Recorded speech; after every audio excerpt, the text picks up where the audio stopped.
please feel free to give me a call sometime. And I gave, in the email, I gave my phone numbers.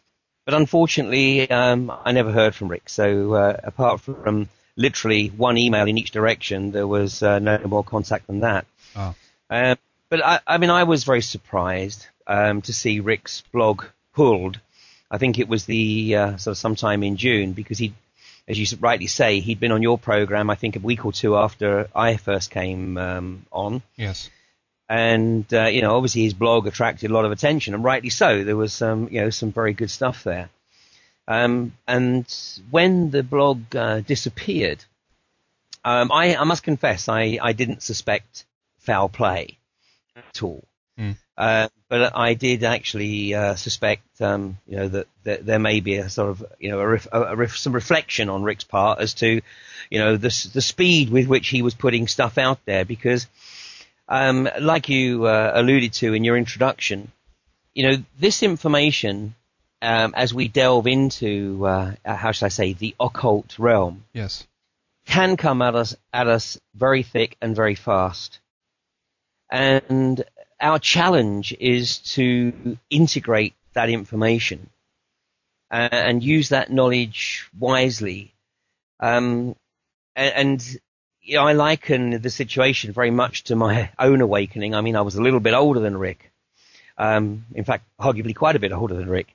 I was in my late 30s when, if you like, the trigger went and in my DNA, and the Kundalini was awakened, and the universe decided to sort of kick my ass out of my sojourn in the corporate realm and force me to reflect on everything that I thought I knew.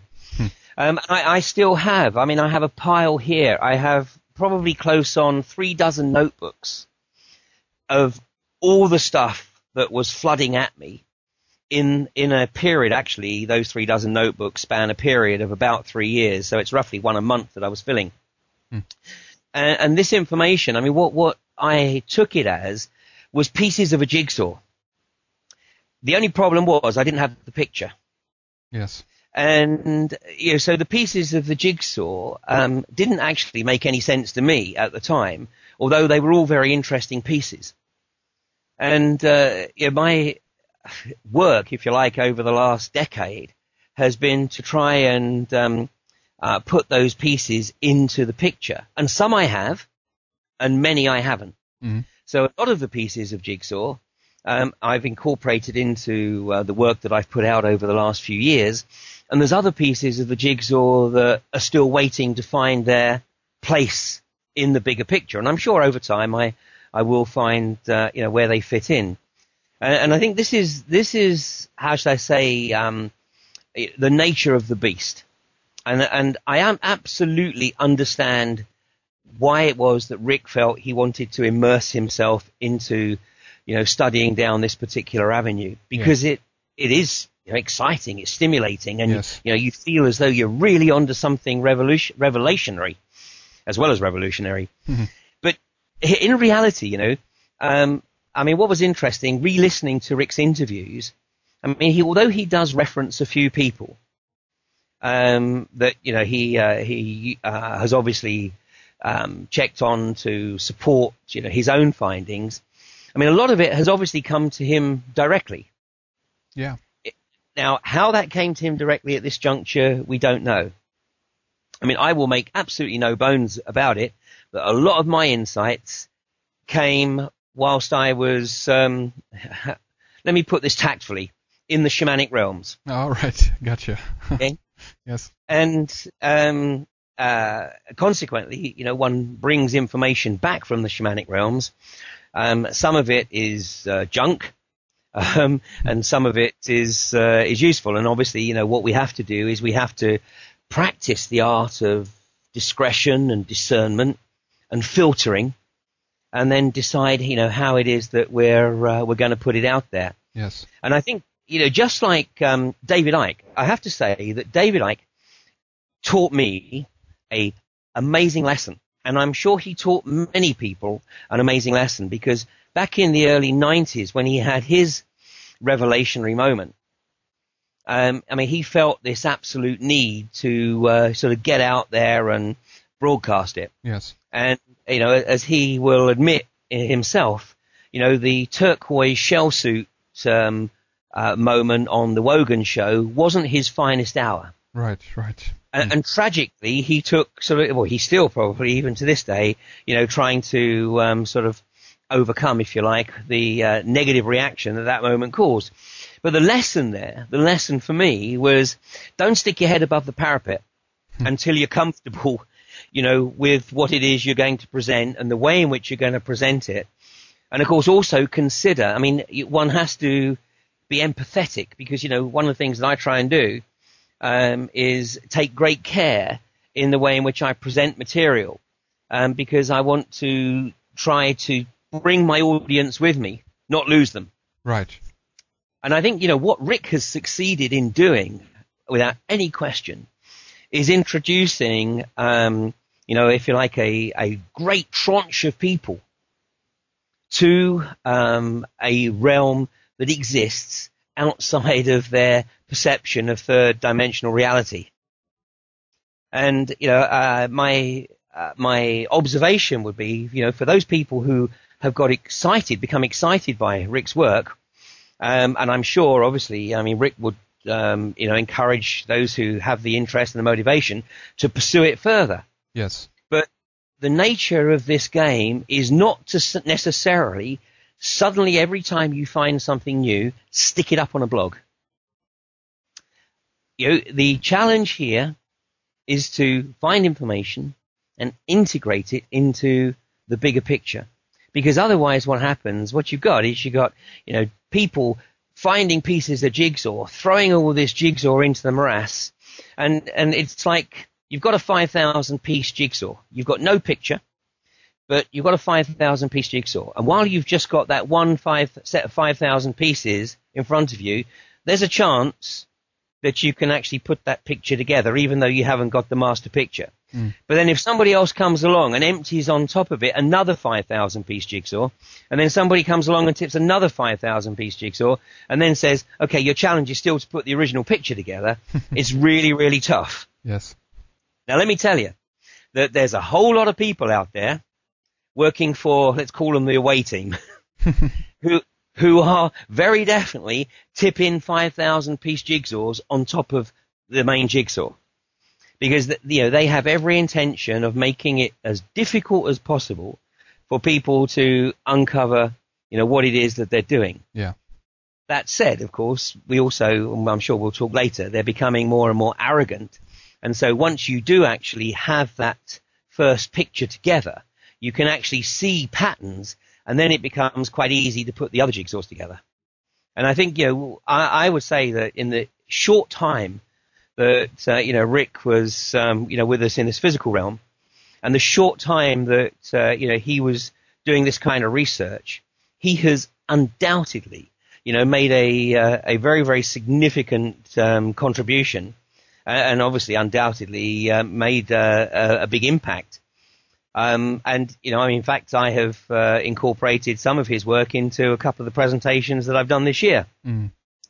And what's interesting as well, one of the things that I have to say is that, one of the things that I've learned in the course of, my research is that I don't have an original idea in my head. And even when I think I've come up with something original, I can pretty much guarantee that if I search, even for a relatively short time, I can find people that have come up with this stuff beforehand. Yes. And, it's very evident that, more and more people are tapping into this stuff. And I'll give you an example. I actually gave a presentation, I think, about the same time that you were talking to Rick. And I actually put in that presentation a slide, a PowerPoint slide, which showed the Mayan calendar rotating in each of the 5 rings. Now, at that time, I hadn't seen Rick's blog, and I'd had no contact with Rick. And then I saw it on his blog. So there's a classic example of, effectively us. It's not particularly, totally revolutionary. Sure. But, nonetheless, it was a classic case of two of us coming up with a particular aspect at exactly the same moment. Yes. And I've had many experiences of that during the course of of my research. And I'm sure many other people listening to you can relate to exactly the same thing. Yes. And by the way, I think that the web kind of visualizes this almost in a way, if you will, because of the nature of the blogs that you were talking about, that as soon as people have one piece of the puzzle, that they're throwing it out there and people can nibble on it, so to speak, and pick up on it or expand it further or whatever.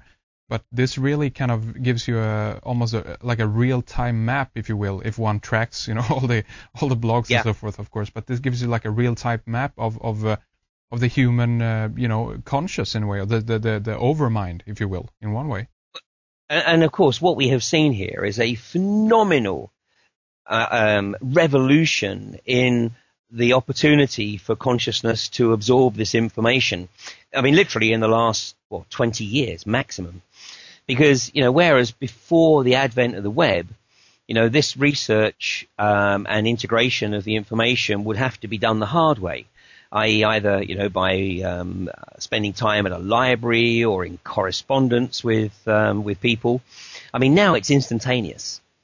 And I think that, most of the current generation of researchers would acknowledge that, we could not have done what we do today 20 years ago.